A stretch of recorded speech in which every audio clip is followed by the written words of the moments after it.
శ్రీలంకలో మేము స్టే చేసిన హోటల్ ఇది. చాలా బాగుంది హోటల్ అయితే. అకామిడేషన్ అన్నీ కూడా చాలా బాగున్నాయి.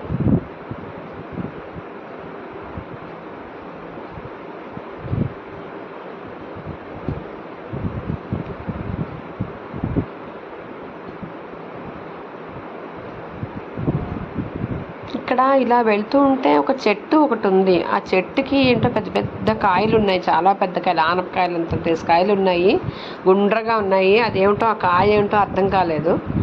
అయితే దాంతో జ్యూస్లు అవి తయారు చేస్తారు అని ఇక్కడ వాళ్ళు చెప్తున్నారు. ఇక్కడ మేము ఫొటోస్ అవి తీసుకున్నాము. చాలా బాగుంది. ఇది ఈ ఏరియాని ఆనందపుర అంటారు శ్రీలంకలో. బాగా ఎంజాయ్ చేసాం శ్రీలంక మేము.